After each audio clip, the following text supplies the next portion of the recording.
Hello everyone, Nella here with Lily and Doll. So this video has actually been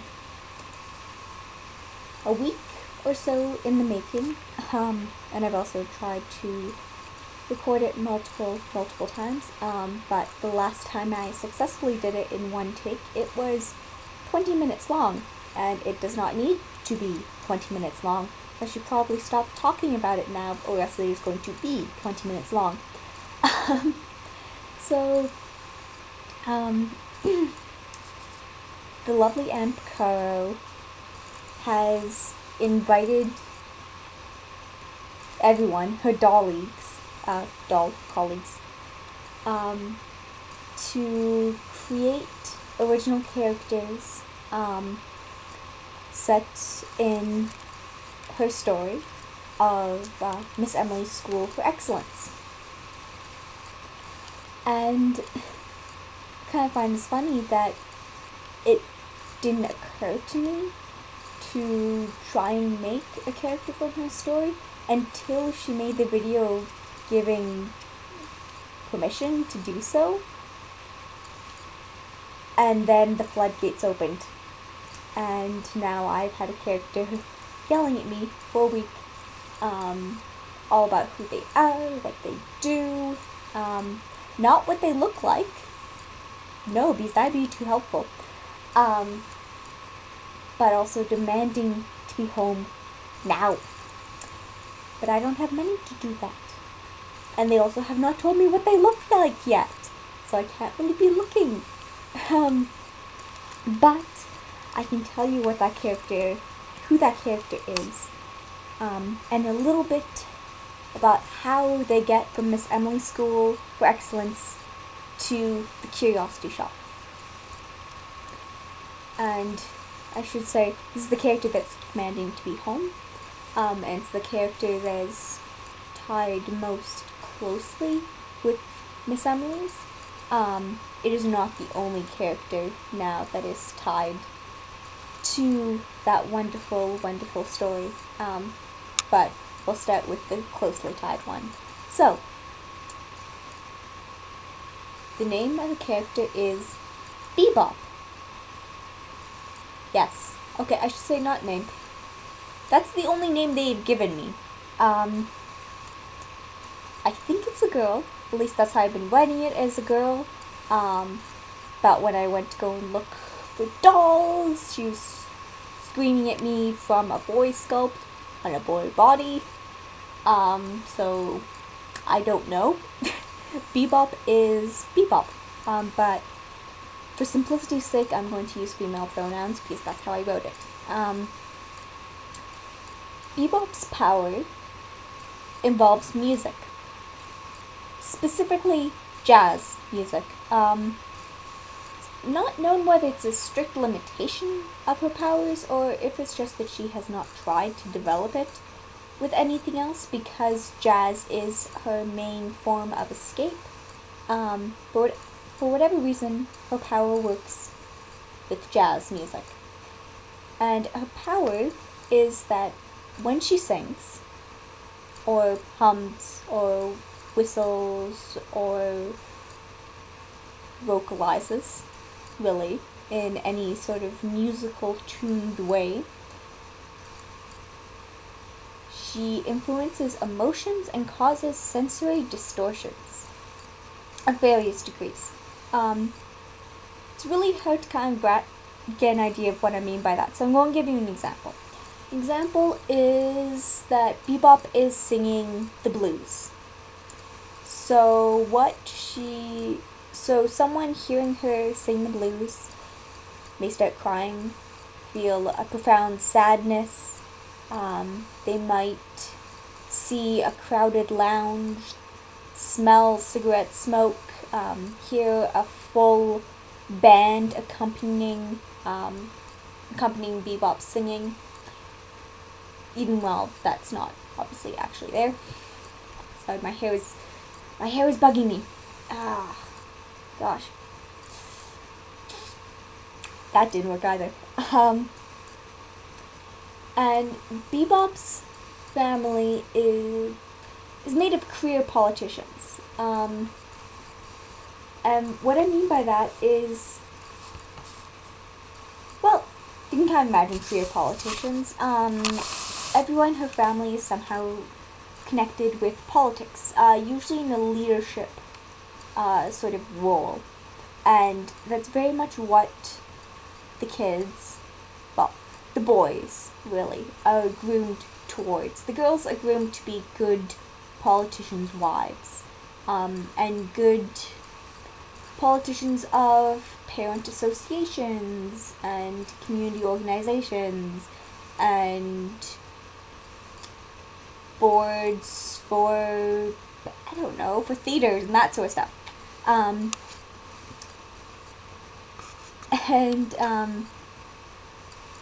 Bebop, I mentioned Bebop's escape is jazz music, and Bebop's physical escape is the Cabaret Museum. And at the Cabaret Museum, there is a wax statue of one of her relatives. And for anyone who saw my video talking about the living statues at the Curiosity Shop, the wax statue at the museum that Bebop visits is actually the statue that ends up living in the Curiosity Shop, whose name is Jazz, because she's a cabaret singer. And that relative that Jazz, the statue, is modeled after, also attended Miss Emily's School for Excellence, and her power was also connected to music. In her case, the human Jazz, let's just call her Aunt Jazz right now. Aunt Jazz's power was to stop time when she sang, and it would be impossible to not pay attention to her when she was singing, or whistling, or humming, or what have you. Now, of course, after graduating from Miss Emily, she no longer had that power. She no longer remembered that she had that power, but she did feel like something really big was missing. And she tried to be the good daughter that her dad wanted. Mostly she was terrified of her dad, but she still tried. But she still felt this emptiness. And she ended up singing at nightclubs, because she was still a free spirit. And the singing at the nightclub and the cabarets did soothe the void that her magic had left behind. Unfortunately, it was not the same, and she did end up taking her own life in the end, fairly young, actually. Bebop never met Jazz, but Bebop heard stories of Jazz, mostly from her dad, because Bebop's dad is either Jazz's youngest brother by like 10 to like 15 years, like, I mean, we were talking a huge age gap, or one of her older nephews, but right now I'm leaning towards that he was like, kind of like the miracle baby boy, and that she was one of the eldest children, so Bebop's dad was the youngest, and he told Bebop a lot of stories about her Aunt Jazz, because he really does see a lot of his sister in Bebop, and that worries him, especially when her magic starts coming up, and he doesn't remember, obviously he doesn't remember Jazz's powers, he never saw them himself, but he's so scared that she is going to be sent off to Miss Emily's, and that she's going to end up killing herself like Jazz did. Unfortunately, Bebop's magic becomes more powerful, and more people in the family find out about it, and eventually her dad can't keep it hidden, and he was actually keeping it hidden from his wife. Eventually, though, his wife and his dad his dad, which is Bebop's grandfather and Jazz's dad as well, found out about Bebop's power and said, "We have to do something about this. You know what we can do about this? We will send her off to Miss Emily's. It worked for Jazz, it'll work for Bebop." And I'm not sure, but I think that Bebop's dad himself might have a little bit of a power. Just a little, like barely there.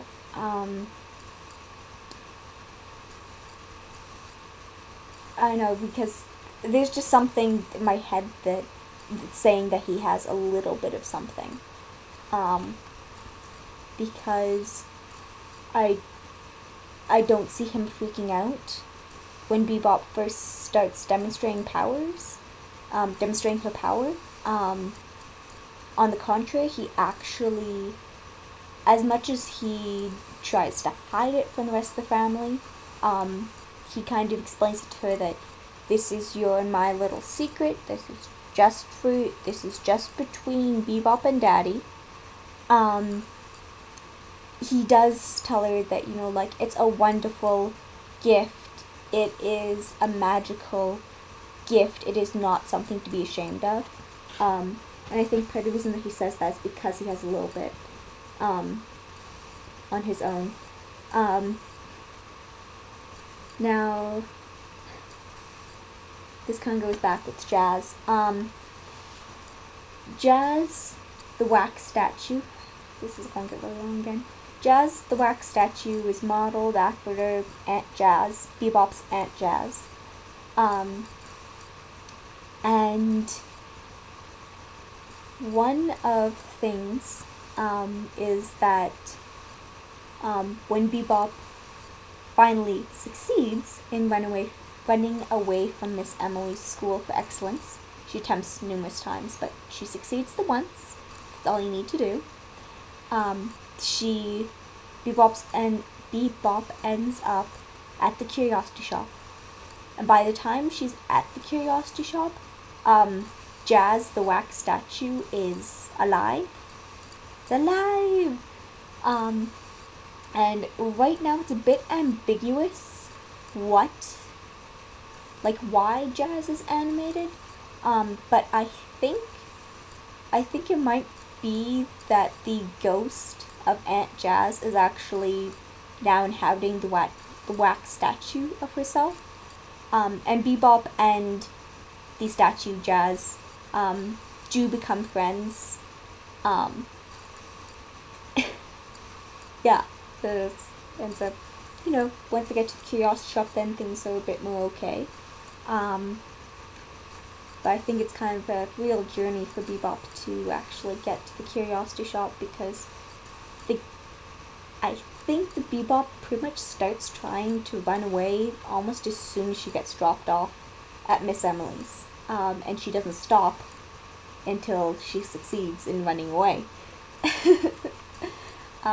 So, I mean, like, we're talking, and I think she's there for a few years. So we're talking a few years of non-stop escape attempts. Say what you will, but Bebop is determined. And, oh, right, I actually do have two little things, talking about Bebop, but those kind of more excerpts, so, I'm going to do them in a second video. This video is plenty long enough, but this is kind of an introduction to Bebop and Jazz, and, oh, right, the last little bit, I said there were 3 characters connected, so far I've only mentioned 2. There's Bebop, who goes to Miss Emily's. There's Jazz, who is a statue based on Bebop's Aunt Jazz, who did attend Miss Emily's. And then Lily here didn't attend Miss Emily's, but her mother did. And now that I know that, that explains a lot about why her mother is so concerned about appearances. And about being absolutely perfect in all ways, and being perceived as being perfect in all ways. It doesn't excuse Mrs. Doll, but it does explain a little bit. So anyway, I'm going to do the part 2 with the excerpts right after this, which will hopefully be shorter. Bye, everyone.